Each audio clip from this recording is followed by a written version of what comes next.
अच्छा, अब हमारे पास है equity financing. Equity refers to the owners investment in the business. Equity financing हमारे पास क्या होती है कि इक्विटी बेसिकली ये होता है कि ओनर्स की जो भी इन्वेस्टमेंट वो बिज़नेस में लगा रहा है वो इक्विटी है। इन कॉरपोरेशंस कंपनीज मोस्टली जो बिग कंपनीज होती हैं, the preferred and common stock holders are the owners. A company obtains equity financing by selling new ownership shares, external financing, or by retaining earnings, internal financing.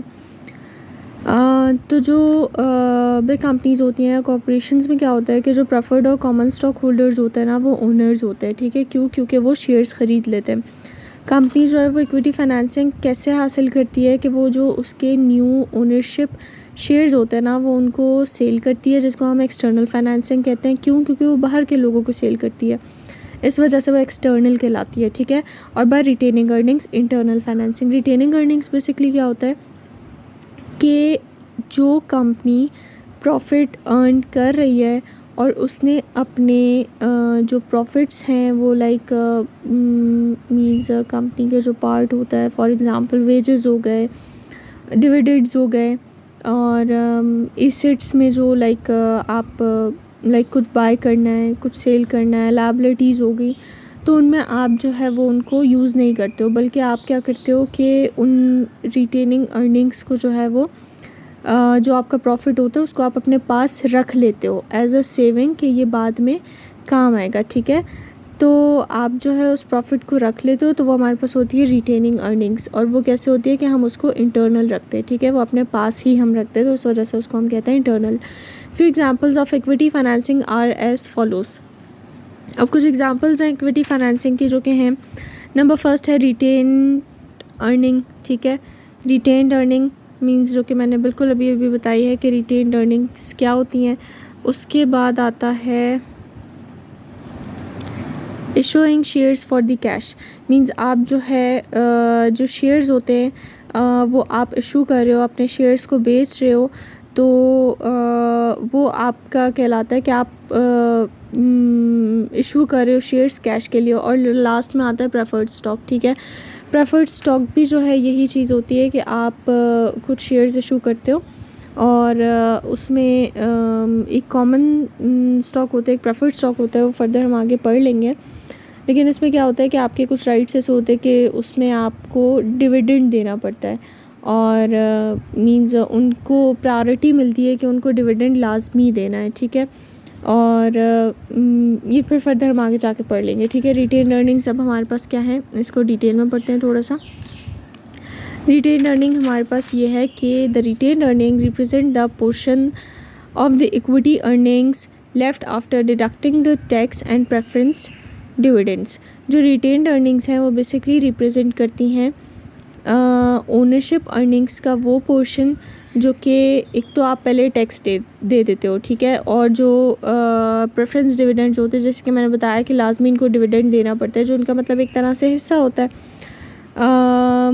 Means उनको मैंने अभी बताया था preferred stock में कि हम उन्हें प्रायोरिटी देते कि लाजमी उनको देना है, तो उनको देने के बाद फिर हमारे पास जो भी प्रॉफिट बचता है उसको हम अपने पास रख लेते हैं कि वो कंपनी में बाद में काम आएगा, तो उसको हम कहते हैं retained earnings, which is sacrificed by the equity shareholders and is ploughed back into the company to reinvest these in the core business operations। ये बिल्कुल सेम वही है कि इक्विटी शेयर होल्डर्स उनको अपने पास रख लेते हैं, उनको सेक्रीफाइस कर देते हैं, वो अपने आप में यूज़ नहीं करते, या जो भी वो चाहते हैं कि भाई हम इसको इस चीज़ में लगाएं, अपने इन्वेस्ट करें, या वो अपने पर्सनल यूज़ के लिए यूज़ करें वो फ़ंड या प्रॉफिट, वो नहीं करते, ठीक है। तो यही चीज़ कि वो उसको री इन्वेस्ट करते हैं कोर बिजनेस ऑपरेशंस में, ठीक है, such as paying off the डेब्ट ऑब्लिगेशंस और परचेजिंग कैपिटल एसेट्स, ठीक है, एग्जांपल्स आ गई। अच्छा, उसके बाद है a company can obtain equity financing by retaining earnings rather than by distributing the earnings to its owners. The board of directors of each company decides how much of the company earnings should be retained. अच्छा, ये जो decide करता है ना कि company की earning जो है वो कितनी रिटेन होनी चाहिए, कौन करता है, बोर्ड ऑफ डायरेक्टर्स। कंपनी के जो बोर्ड ऑफ डायरेक्टर्स होते हैं वो करते हैं, ठीक है। Reinvest in the company versus distributed as dividends to owners. या तो वो रिटेन करनी है या फिर वो जो है वो डिविडेंड्स को देनी है ओनर को, मतलब क्या करना है उस प्रॉफिट का वो सारा डिसाइड करते हैं board of directors. Dividends are payments to stock holders from a corporation's profit, dividends can be paid in cash or in stock. Dividends जो होती हैं वो पेमेंट्स होती हैं जो कि स्टॉक होल्डर्स को की जाती है, ठीक है, किससे, जो कंपनी का प्रॉफिट होता है उससे, ठीक है। मीन्स जैसे एक डेप्ट होता है, आप डेप्ट लेते हो तो आप उसका इंटरेस्ट जो बैंक होता है वो लेता है, इंटरेस्ट लेता है। इसी तरीके से जो स्टॉक होल्डर्स होते हैं, like for example preferred stock है, वो जिस टाइप पे शेयर्स बाय करते हैं कैश देके, तो वो जैसे एक डेप्ट होता है, बैंक होता है, वो डेप्ट दे के इंटरेस्ट लेता है, इसी तरीके से ये शेयर्स बाय करते हैं और कैश देते हैं और साथ में डिविडेंड लेते हैं, ठीक है। अब वो जो डिविडेंड होता है वो पे हो सकता है कैश की सूरत में, या फिर वो जो है वो स्टॉक की सूरत में भी पे हो सकता है, ठीक है। अब हमारे पास आता है when companies retain profits in the business, the increase in retain profits adds to equity reserves. अब ये होता है कि जब कंपनीज जो है वो रिटेन करती हैं प्रॉफिट्स, तो इसी तरीके से जो रिटेन प्रॉफिट्स होता है उनमें इंक्रीज़ आता है, और वो मींस जितना ज़्यादा प्रॉफिट होगा उतनी ज़्यादा रिटेन अर्निंग्स बढ़ जाती है। The retained capital in principle is reinvested in the business and contributes towards further growth in the profits. Increasing long term capital by retaining profits has several major benefits for companies. इसका basically कुछ like अगर आप retaining profits increase कर रहे हो long term capital के लिए, तो उसके काफ़ी ज़्यादा बेनिफिट्स भी हैं। अब वो क्या क्या है, नंबर 1 हमारे पास ये है कि when new equity is raised by issuing shares, there are large expenses associated with the cost of the issue. When equity is increased through retained earnings, there are no issue cost because no new shares are issued. जब equity जो है वो increase की जाती है through retain earnings, means आप जो है जब अपनी इक्विटी को बढ़ाते हो रिटेन अर्निंग्स के थ्रू, तो उसमें क्या होता है कि आपको कॉस्ट नहीं लगती है, क्योंकि कोई न्यू शेयर इशू नहीं हुआ होता। मीन्स कि आपको ये नहीं होता कि आपको कोई न्यू कॉस्ट लगानी पड़े, इसलिए क्योंकि आपके पास रिटेन अर्निंग्स होती हैं। Number 2 is the finance is readily available without having to present a case to a bank और new shareholder approval is not required for the retention of earnings. इसमें ये होता है कि फाइनेंस जो है वो रीडली एक्सेसिबल, मीन्स इमीडिएटली वो मिल जाता है, ठीक है। आपको लाइक बैंक में या फिर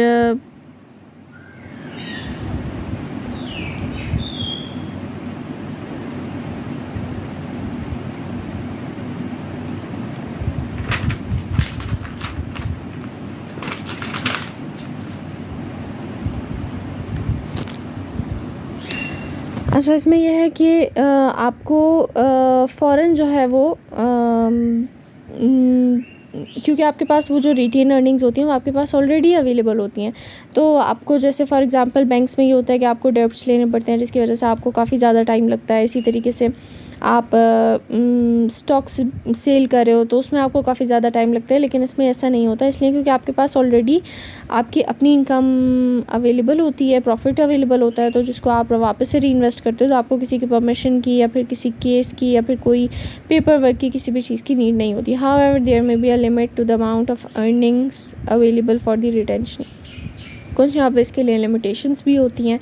there are 3 main reasons for this. अब इसके रीजंस भी हैं यहाँ पे। Number 1 is the company might not earn large profits. Earning can only be retained if the company is profitable. जो रिटेन्ड अर्निंग्स होती है ना, ये सिर्फ उस सूरत में होती हैं जिस टाइम पे आपके पास लार्ज प्रॉफिट कंपनी जो है वो अर्न करी। अगर वो कर ही नहीं रही तो बचता भी नहीं है, तो प्रॉफिट वो रख भी नहीं सकते, तो इस वजह से रिटेन अर्निंग्स के लिए ज़रूरी है कि आपका जो प्रॉफिट है वो ज़्यादा हो सके, ठीक है। Number 2, earnings are either retained और paid out to shareholders as dividends. By retaining earnings the company is therefore withholding dividends from its shareholders. Therefore, retained earnings must be used efficiently to provide a suitable return on investment. Unless retained earnings contribute to future growth in earnings and dividends, shareholders will demand higher dividend and lower earning retention. अच्छा, अब इसमें यह बताया गया है कि जो retain earnings होती हैं ना, अगर आप इनको री इन्वेस्ट कर रहे हो तो आपको बहुत ख्याल से री इन्वेस्ट करना पड़ेगा, इस वजह से क्योंकि आपने अगर वो सही से री इन्वेस्ट नहीं किया तो प्रॉफिट कंपनी जो अगली दफ़ा फिर प्रॉफिट जो है वो अर्न नहीं करेगी, और ये जो है सेक्रीफाइस कौन करता है? शेयर होल्डर्स करते हैं। और जब वो देखते हैं कि भाई हमने एक तो सेक्रीफाइस किया और ऊपर से कंपनी ने री इन्वेस्ट करके कोई फ़ायदा नहीं उठाया, तो फिर वो जो है और हायर डिविडेंड जो है वो डिमांड करते हैं और इस वजह से कंपनी को जो है वो लॉस हो सकता है या फिर नुकसान हो सकता है। ठीक है, अब इसमें कुछ एडवांटेजेस हैं रिटेन अर्निंग्स की। मैं इसमें सिर्फ जो हेडिंग्स हैं वो पढ़ूँगी और बाकी ख़ुद ब खुद समझ आ जाएगा। Number 1 is quick and readily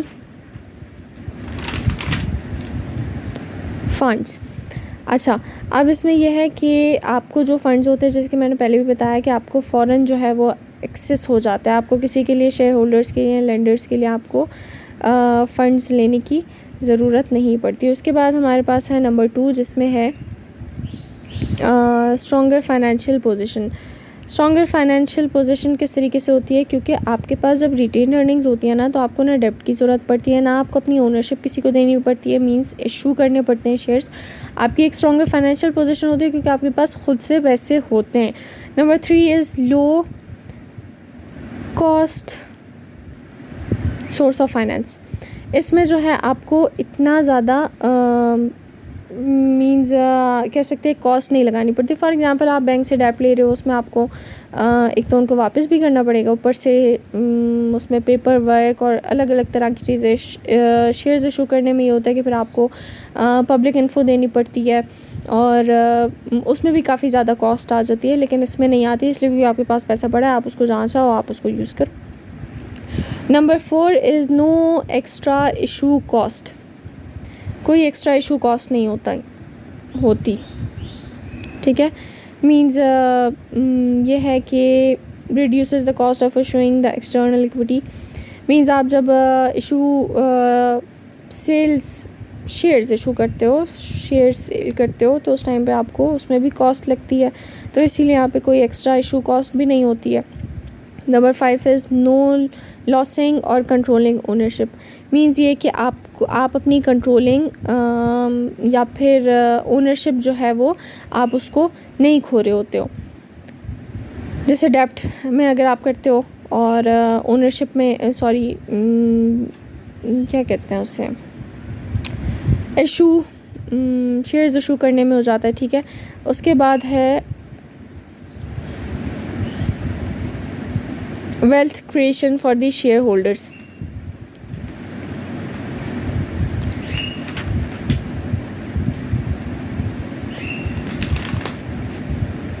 अच्छा, अब अगर फॉर एग्जांपल हम डेब्ट की एग्जांपल लेते हैं, हमने डेब्ट जो है वो, जैसे इसमें लिखा हुआ भी है, for company chooses not to pay dividends and retain all its earnings, it still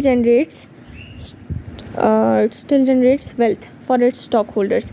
अच्छा, अब डेब्ट में अगर हम करें कि भाई हमने उसको रीपेमेंट नहीं की, डेब्ट हमने लिया हुआ बैंक से, वो क्या करेगा, वो हमारे जो है वो जो कंपनी है, पहली चीज़ तो उसकी इमेज ख़राब होगी, दूसरी चीज़ ये होगा कि वो उसको बैंकरप्सी में डाल देगी।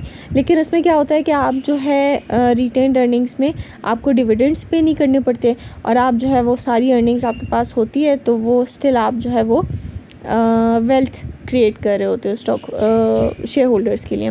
पॉजिटिव मार्केट परसेप्शन मींस ये कि जब मार्केट ये देखती है कि ये ना डेब्ट ले रहे हैं, ना ये शेयर्स इशू कर रहे हैं, कि ये एक बहुत अच्छी कंपनी है, इसके पास मतलब ये अपना सारा ख़र्चा खुद ही उठा रही है, मींस ये एक पॉजिटिव सिग्नल होता है मार्केट के लिए। अब इसमें कुछ डिसएडवांटेजेस हैं। वो डिसएडवांटेजेस ये हैं, number 1 is limited and unstable funds, क्योंकि अगर कंपनी ज़्यादा प्रॉफिट अर्न करेगी, उसी सूरत में जो है वो लिमिटेड अर्निंग्स होंगी।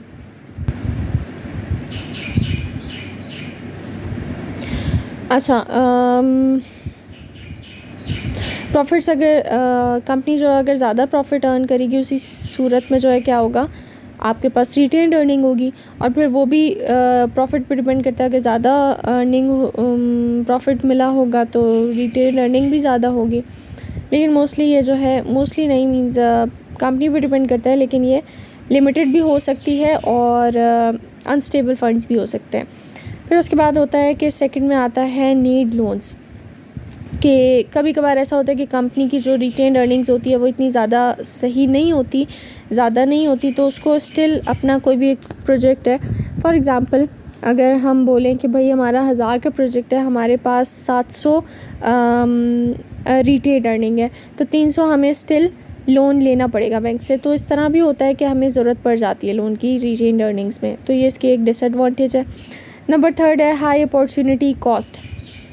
ये किस तरीके से होता है कि इसमें हाई अपॉर्चुनिटी कॉस्ट, अपॉर्चुनिटी में क्या आता है कि हम जो चीज़ हमने पढ़ा है, इकोनॉमिक्स में भी पढ़ा है, आईटीबी में भी पढ़ा है कि भाई जो चीज़ हम अपॉर्चुनिटी जो कि हम मीन्स हमें मिल रही होती है या फिर हम उसे खो देते हैं।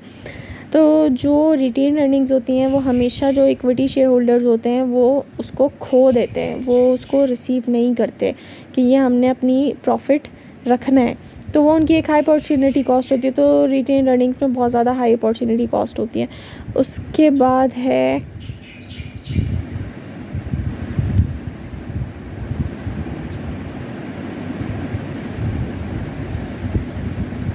some companies do not give much importance to the opportunity cost.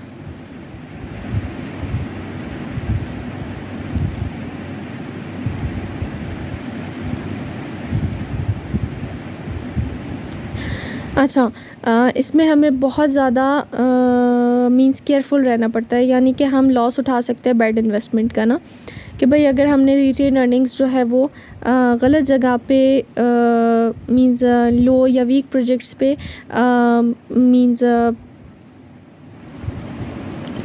Invest कर दी है, तो उससे क्या होता है कि हमें लॉस हो सकता है, और फिर हमारी एक तो रिटेन अर्निंग्स आए ऊपर से ना प्रॉफिट आए, तो उससे कंपनी को नुकसान पहुंचता है। तो that was all about retained earnings.